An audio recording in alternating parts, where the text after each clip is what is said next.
देखिए, मैं कांग्रेस पार्टी के बयान पर कोई बयान नहीं देना चाहता। मैं तो भाजपा की जीत कम और कांग्रेस की हार ज्यादा। मेरा ये मानना है कि अगर हम एकजुट होकर शायद चुनाव लड़ते तो नतीजे अलग हो सकते थे। मैं हरियाणा के चुनावों को भारतीय जनता पार्टी की जीत कम और कांग्रेस पार्टी की हार ज्यादा मानूंगा। अभी इस फेज में 2 राज्यों में चुनाव हुए। एक जम्मू कश्मीर के राज्य में जहां गठबंधन का चुनाव लड़ा गया, जहां कांग्रेस पार्टी और नेशनल कॉन्फ्रेंस ने साथ आकर चुनाव लड़ा। वहां परिणाम जो आए वो भिन्न है। वहां पे भारतीय जनता पार्टी हारी और गठबंधन जीता। हरियाणा में दुर्भाग्यपूर्ण गठबंधन नहीं बन पाया और यहां पर नतीजे भिन्न हैं। यहां पर भारतीय जनता पार्टी जीती।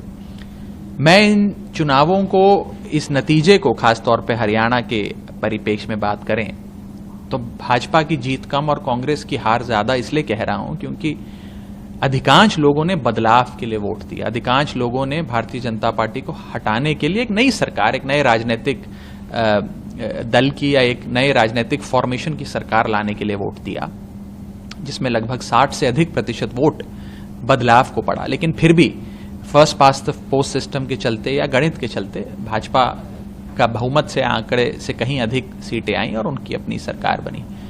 इसीलिए मेरा यह मानना है कि अगर हम एकजुट होकर शायद चुनाव लड़ते तो नतीजे अलग हो सकते थे। लेकिन जो 2 राज्यों के परिणाम आए, कांग्रेस पार्टी तो कह रही है कि हरियाणा में लोकतंत्र हार गया, तंत्र जीत गया।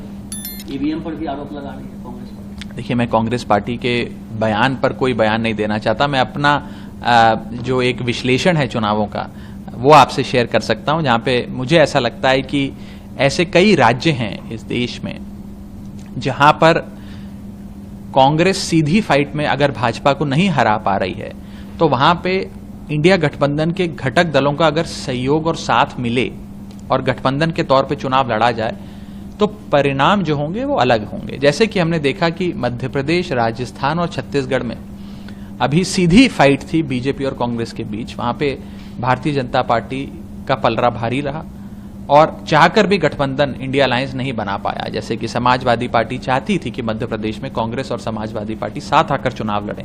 यहां तक कि समाजवादी पार्टी के अपने विधायक भी थे मध्य प्रदेश में, लेकिन वो हो नहीं पाया, जिसके चलते भारतीय जनता पार्टी को एक एज मिला, जिससे वो जीत की कगार तक, जीत की फिनिश लाइन तक पहुंच पाए। तो कुछ जो राज्य जहां पर अपने बलबूते कांग्रेस पार्टी भाजपा को नहीं हरा पा रही है, वहां पे अगर इंडिया गठबंधन के जो मेंबर्स हैं, जो घटक दल हैं, उनका साथ लिया जाए तो नतीजे कुछ अलग हो सकते थे। नतीजे देखिए, मैं कांग्रेस पार्टी के बयान पर कोई बयान नहीं देना चाहता। मैं तो भाजपा की जीत कम और कांग्रेस की हार ज्यादा। मेरा यह मानना है कि अगर हम एकजुट होकर शायद चुनाव लड़ते तो नतीजे अलग हो सकते थे।